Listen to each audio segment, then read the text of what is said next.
Hey guys, Ian here. Welcome back to White Pine Living in this special edition of Meet the Candidates for the Ely City Council.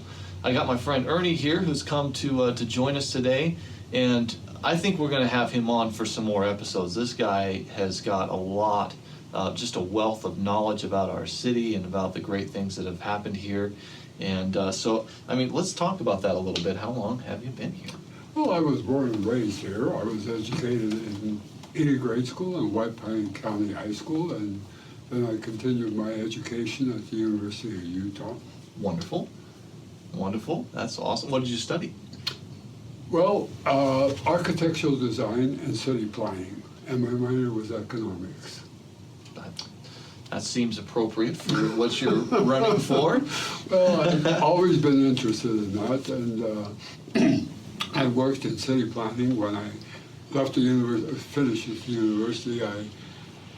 There was a listing of job opportunities in different areas, and there was one in Honolulu, Hawaii, and I thought, I'll apply for it and see what happens. I didn't expect to go to paradise, a little bit but I different did. climate there than here, especially today. Yeah. Man. Honolulu was quite small in comparison to today, I'll be honest with you. But anyway, it was very thrilling and very enjoyable. That's wonderful. And I loved to travel, so that was a great opportunity. Yeah. That's awesome, man. So do you have, what kind of other leadership experience in context of Ely have you had in like government or anything like that? Well, it was back in the 80s. I ran for city council at that time and got elected and served one term, and that was very beneficial for me, and that was enough at the time. Okay. I've also been off and on chairman of the Tourism and Recreation Board for years, off and on in different factors. To be very truthful about it, the convention center as it exists today is one of the very first items in this community I wanted to see developed, and that was, we were back in Washington, D.C. with a group of people from our area at that time to meet with, at that time, Senator Cannon, Okay. who was the chairman of the Aviation Committee, and we were about to lose our United Airlines air service. So we went back there to restore it. On the flight back, in conversation, there was 5 of us from White Pine County that all made the trip. We were just discussing things, and a certain individual who was the public relations director of Kennecott at the time, very intelligent individual. He and I had a very close relationship. We worked together for some years, and anyway, I had mentioned to him that I had been in Tonopah at a meeting at their convention center, which was a redone old theater. And I was impressed with the fact, and so we started the program of developing the convention center. And at the time, I was on the board. And the facility that we have downtown right now, we built that at that time on a budget of $25,000 a year. And let me tell you, that's an amazing facility. well, we had a lot of people, local people that helped, and donations that came in from different people. They thought it was something good to spirit some economic growth within the community other than just the mines. I'm all for it, man. And you got good people running it. Ed is a great guy. All of them down there are amazing, wonderful people, and they do a great job. That staff and the work that they do and the hours they have to work is amazing. It's incredible. It's incredible. Yeah, it's so that's a dream come true for you to have seen that the way it is. Very That's much amazing. so. So, a lot of people, there's differing opinions, and regardless of opinions, there's a lot of real challenges that we face as a community in terms of how to grow. We couldn't just plop a Walmart down here and not have some repercussions of that. We couldn't just bring in a massive, manufacturing plant without needing to have some better transportation. And there's all kinds of things in place. What do you see us doing? How do we move forward and overcome these things and start to grow?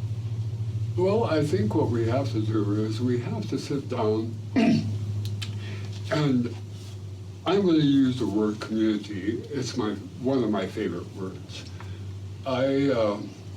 We have the city of Ely within White Pine County. We have McGill and Ruth and Baker and London, surrounding ranches and whatnot. As far as I'm concerned, all of White Pine County is the community. Amen. And we should work together to do the best that we can for everything that's beneficial to the populace, and to try to encourage a certain kind of development that would be beneficial and respect. Just looking around our community, affordable housing is needed. Yes. And nobody's approaching that factor. I would say affordable housing and probably renovated housing. I look around, even the house I'm living in now, beautiful homes, but there's a lack of resources to pour in to make these homes really functional. There's all kinds of plumbing and things are falling apart, and so it's, I mean, that's another challenge, aside from the fact you might get a cheap house, but you're gonna end up throwing another 30 grand just to make it livable.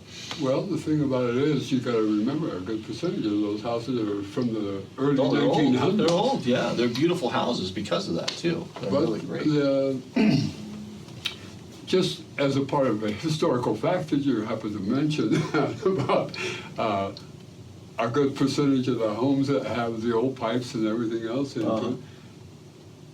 Ely was the #1 city, the first city in the state of Nevada that offered running waters to every home and sewer lines at that time, if you wanted, Whoa. and electricity. This No is kidding. before there was a Las Vegas, and this wasn't even offered in Reno at the time. In 1909, you could get running water to your home and have a sewer line, and also electricity.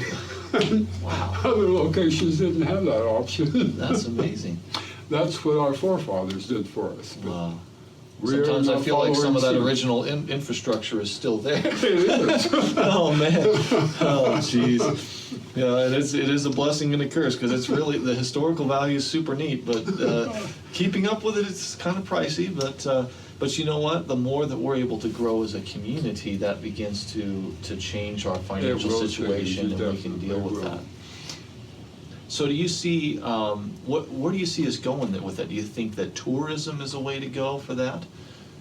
Well, Do you think- tourism is our #1 priority in the community right Okay. now, and we're fortunate to have Nevada Northern. That was deeded to us from the company and whatnot, and it draws an awful lot of people into this community. As an example, I mentioned what it costs, what budget we had when we built the convention center, and now they gross over $1 million a year.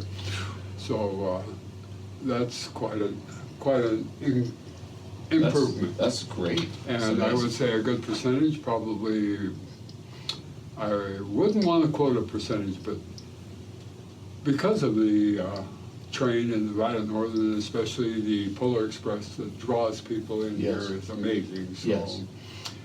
we have to, and the national park, we worked very hard to get that national park. And the one thing about it now, with the sightings out there at night to look at the stars and what it's amazing. And I wish the local populace would take more advantage of that, because it's an asset that you would have to travel far and wide to have that Yes. somewhere else. Well, I want to encourage you. You'll actually find this very encouraging. We put it out to the community that we wanted to receive articles from anybody to write, all ages, and we got some from some students. And one of them, he was 12 years old, and he called it the vibes. And all he did, this whole article talks about how much he loves living here, and he specifically talked about the ability to go out and see the stars and see, without all the light pollution and all that other stuff. And so the next generation is noticing and not taking for granted what a great place this is. So it's really encouraging. It is a great place. But we have to look at trying to develop some new industry here. And I think one of our best assets that we have to develop some new industry would be the airport. I agree with you.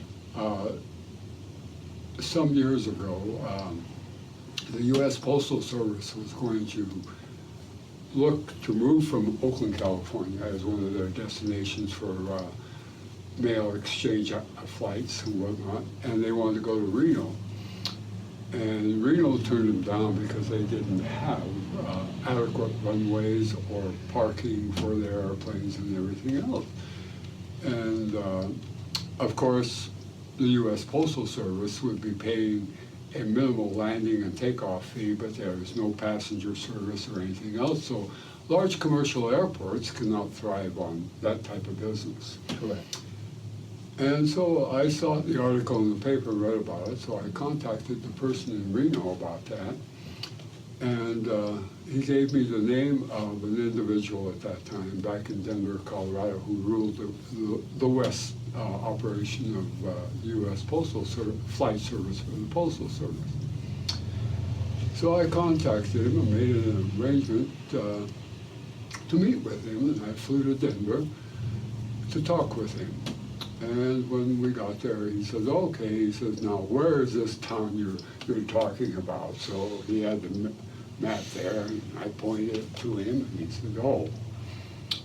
And like a engineer or whatever, he kind of drew a circle by his finger from point A, which was Ely, to point B all the way around to point C and D and whatnot. He says, oh my God, he says, you're only about 12 hours from every major market in the West. He says, any truck can get to Los Angeles or San Francisco or Salt Lake or Seattle within 12 hours. Wow. And he says, you have an excellent location. Wow. Well, let's capitalize on it. That's my feeling. Yeah, absolutely. I mean, there are federal funds that can be available. We do have a 10,000-foot runway out there that's seldom ever used. We've got a 6,800-foot runway that is used now for medical flights and whatnot. Well, that's the historical value. That was didn't they use that in World War II for training? World War II, they trained pilots. Yeah, that's what I Yes. Mm-hmm. And the name of that field out there, Yellowstone Field, was named after a pilot in World War I that came from this area, which the Yellowstone family is still here. thought. No kidding. And he got killed in the war in World War I, and when they built the airport, that was the very first airport in the state of Nevada. Wow. And I think we have a history that is very, very, very viable, and we can build on that history to make this an even better community than what we envision right now. I completely agree. Well, that's about it for today. Thank you. Thank you for coming on. This Well, I is appreciate wonderful, the time, and I hope that appreciate you'll your- come back. Huh? We'd love to have you on. I would like to, if you Yeah, care to have that. that'd be I awesome. appreciate it very much so. Well, thank you everybody for watching, and we will see you guys next time.